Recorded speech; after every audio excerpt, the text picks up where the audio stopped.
From his booth, bank teller Arthur Finch watched the elderly woman, Mrs. Gable, approach the counter, leaning on the arm of a man half her age.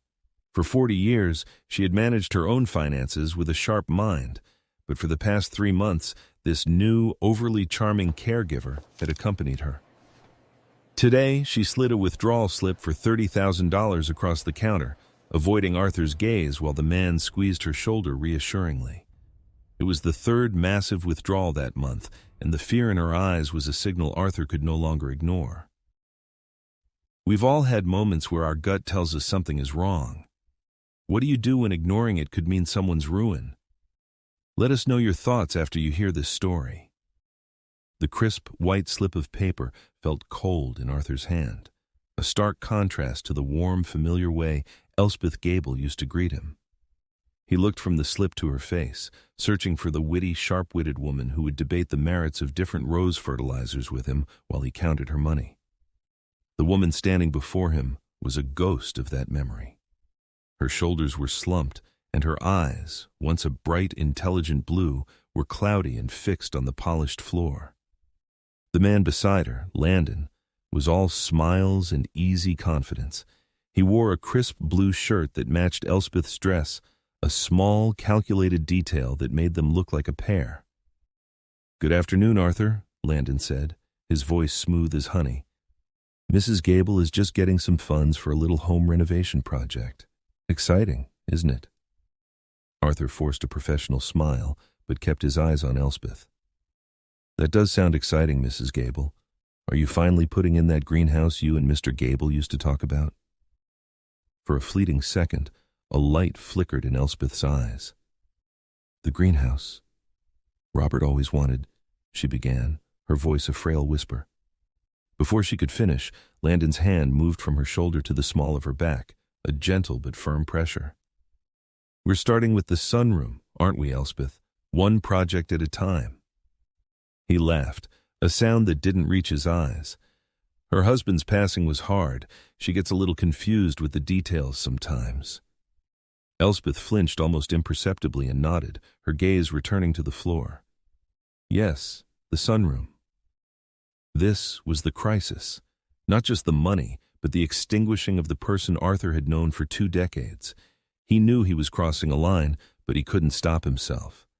He pushed the withdrawal slip back slightly.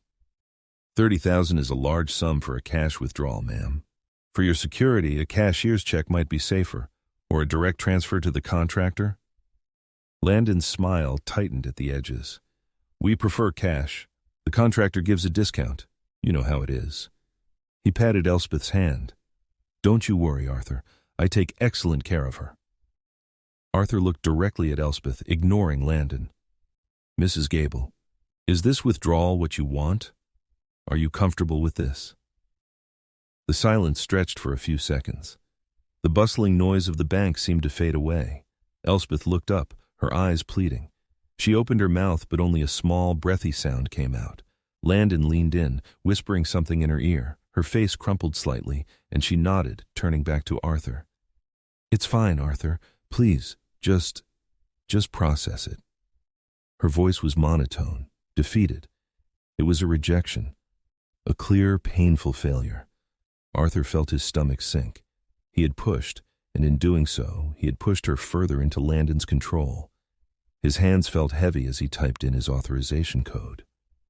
He counted the crisp $100 bills, his movements slow and deliberate, feeling like he was funding the destruction of a life with each bill he placed on the counter.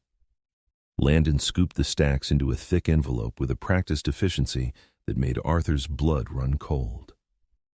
"Thank you for your concern," Landon said, his smile back in full force. "It's nice to know the community bank still has that personal touch." Arthur could only watch as Landon guided Elspeth away, her steps unsteady. As they reached the door, he saw Landon's hand on her arm, his fingers digging in just a little too tightly. The first attempt had failed, and now Arthur was sure the situation was about to get much, much worse. He was just a bank teller. What could he possibly do? But as he watched them disappear onto the street, he knew he couldn't just let it go. He had to try something else. For the rest of the day, Arthur operated on autopilot, the image of Elspeth's fearful eyes burned into his mind. That evening, he sat at his kitchen table, unable to eat. He kept replaying the scene, Landon's smooth excuses, Elspeth's broken sentences. He knew what he had to do next was against every rule in the employee handbook, but his conscience wouldn't allow him to sit back and do nothing. He opened his work laptop, his fingers hesitating over the keys before he logged into the bank's secure network. He pulled up Elspeth Gable's account history. The pattern was sickeningly clear. For 40 years, her finances were a model of stability. Monthly pension deposits, small, regular withdrawals for groceries and bills, and the occasional larger check written to the local nursery for her roses. Then, 3 months ago, exactly 2 weeks after her husband Robert's funeral, the pattern shattered. It started with small cash withdrawals, $500, then $1,000. Then, Landon's name appeared on a check written for caregiving services for $5,000. Now, in the last month alone, nearly $90,000 had vanished in cash. Arthur felt a knot of anger tighten in his chest. Landon had swooped in at her lowest point, preying on her grief and loneliness. Arthur did a quick public search for Landon Castle. The first few results showed a clean slate, a sparse social media profile with pictures of him volunteering at a soup kitchen, a professional-looking page for his in-home elder care service. It all looked legitimate, professional, even kind. But Arthur knew it was a facade. The real Landon was the man who squeezed a grieving widow's arm until she complied. The root of the problem wasn't just greed, it was manipulation. Landon was isolating Elspeth, making her dependent on him, making her believe he was the only person who cared. He knew he couldn't confront the situation head-on at the bank again. He needed a different approach. He needed to reach the Elspeth who was buried underneath Landon's control. An idea began to form, a long shot, but it was all he had. He knew from their years of conversation that Elspeth did her grocery shopping every Thursday morning, like clockwork. Landon would probably be with her, but maybe, just maybe, he could find a moment. The next Thursday, Arthur took his lunch break early. He felt ridiculous, hiding behind a display of cereal boxes at the local market, but his anxiety was overshadowed by his determination. Just as he'd hoped, Elspeth came down the aisle, pushing her cart slowly. Landon was a few feet away, intently comparing 2 brands of coffee. This was his chance. Arthur stepped out from behind the display. "Mrs. Gable? Arthur Finch, from the bank. What a coincidence." She looked up, startled. For a moment, her face was blank, and then a flicker of recognition. "Arthur?" she said, her voice quiet. "I just wanted to say," he started, keeping his tone light and friendly. "I saw the judge's list for the County Rose Show was posted. I immediately thought of you. I'm sure your Queen Elizabeths are going to take first prize again this year." It was a simple statement, but it was a key to a door he hoped wasn't permanently locked. Elspeth's hands, which had been clutching the cart handle tightly, relaxed.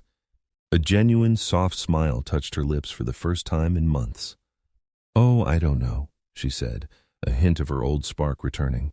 "The Blakes next door have a new hybrid that's giving me a run for my money, but my Queen Elizabeths, they were Robert's favorite."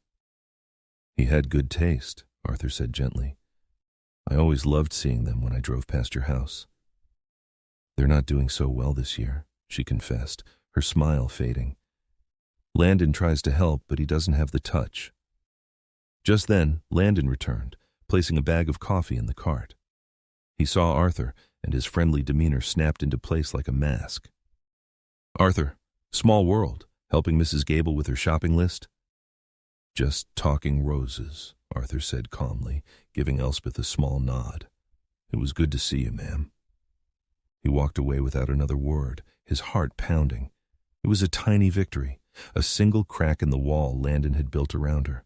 He had seen the real Elspeth in that brief moment. She was still in there. The glimmer of hope was all he needed to keep fighting. Feeling emboldened, Arthur decided to take the official route. He scheduled a meeting with his branch manager, Mr. Davies, a man who lived by the book. Arthur laid out the evidence, the withdrawal history, his conversation at the bank, the fear in Elspeth's eyes. Davies listened patiently, steepling his fingers on his large oak desk. When Arthur finished, the manager sighed. "Arthur, I appreciate your concern for our customers. It's commendable, but you are walking on very thin ice. Sir, this man is draining her accounts. It's textbook financial abuse, Arthur insisted. Is it? Davies countered. Or is it a lonely woman spending her money on a companion and home renovations with the new man in her life? She is the account holder. She came in herself. She authorized the withdrawal. We have no legal grounds to intervene. In fact, if you continue to harass her, she, or more likely Mr. Cassell, could file a complaint. They could even sue the bank for breach of privacy. Do you understand the position you're putting us in? The manager was the system, the external antagonist Arthur hadn't fully considered. Davies wasn't a bad man, but he was a man of policies and liability, not people. My advice, Davies said, his tone final, is to drop this. Do your job and let Mrs. Gable live her life. It's not our place to interfere. Arthur left the office feeling a profound sense of despair. He was trapped.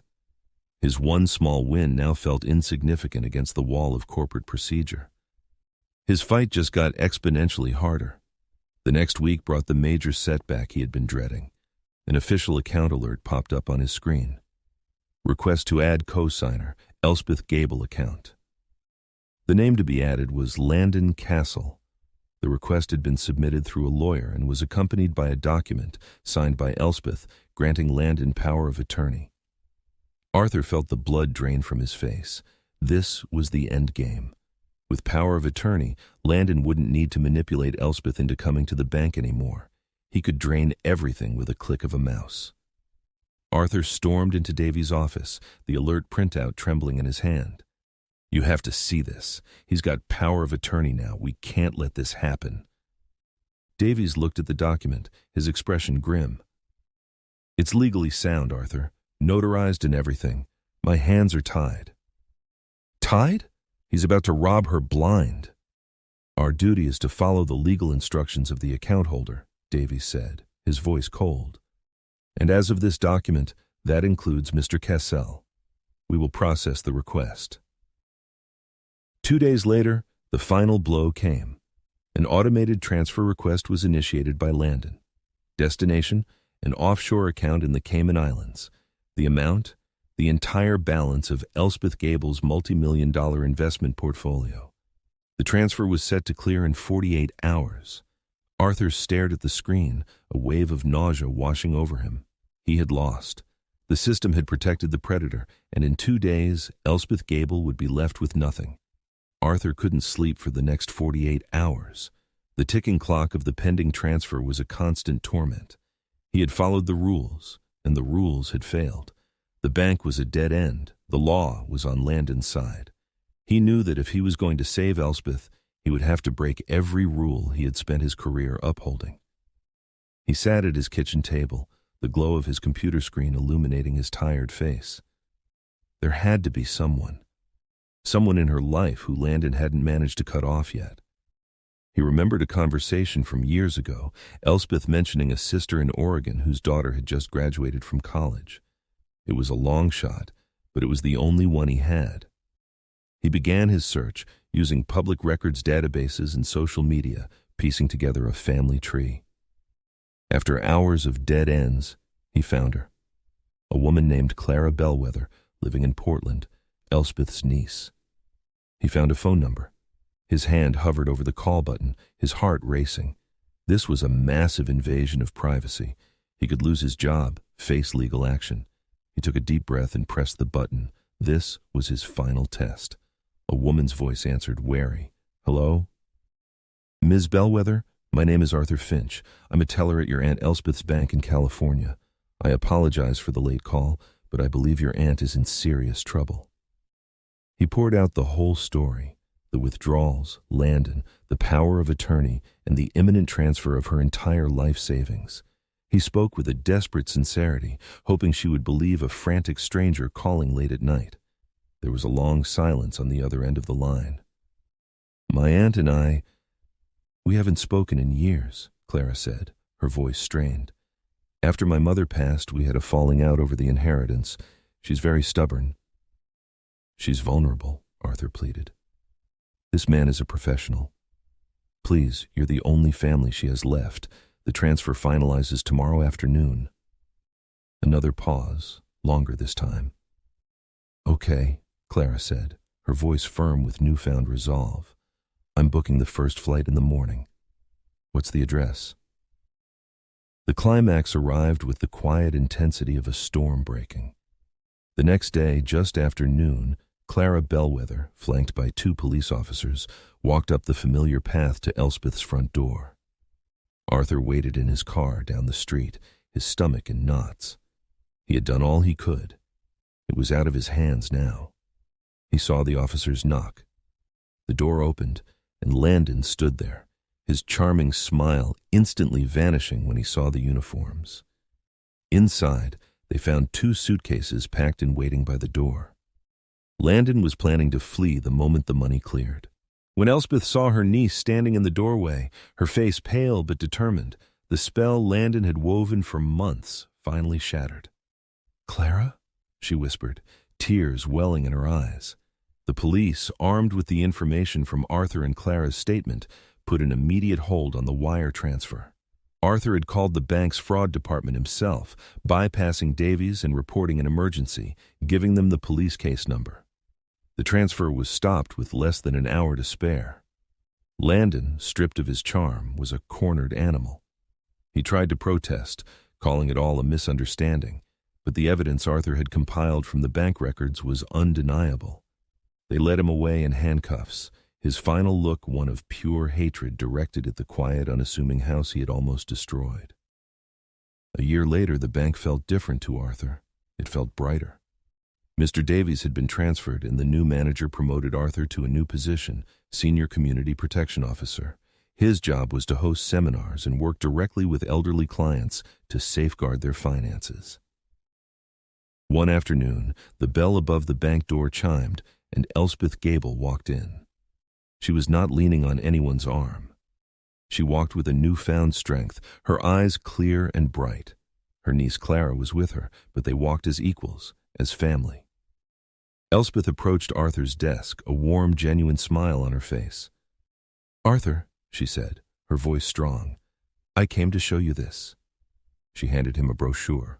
On the front were her prize-winning Queen Elizabeth roses, and in bold letters it read, "The Gable Foundation for Elder Protection." "Clara and I started it," Elspeth explained, "to help people who were in my position, to give them a resource, a safe place to turn." She pointed to a line at the bottom of the brochure, "And we were hoping you would agree to be the head of our financial advisory board." Arthur stared at the brochure, a lump forming in his throat. He had saved a life, but in doing so, he had found a new purpose for his own. He looked at Elspeth, a woman who had been pulled back from the edge, and saw not a victim, but a survivor who was now reaching back to help others. Her redemption was his, a shared victory that had started with a simple gut feeling that something was wrong. As he accepted the position, he thought of Landon, serving a 10-year sentence, lifting weights in a prison yard, a world away from the rose gardens he had almost turned to dust. The new beginning was here, not just for Elspeth, but for him too. Arthur Finch risked his entire career by breaking bank protocol to help a customer he barely knew outside of his teller window. It makes you wonder, at what point does our responsibility as human beings override our professional obligations? Have you ever been in a situation where you had to choose between the rules and doing what you felt was right? Share your experience in the comments below. And if this story resonated with you, consider subscribing and joining our community. We believe every story holds a lesson worth sharing.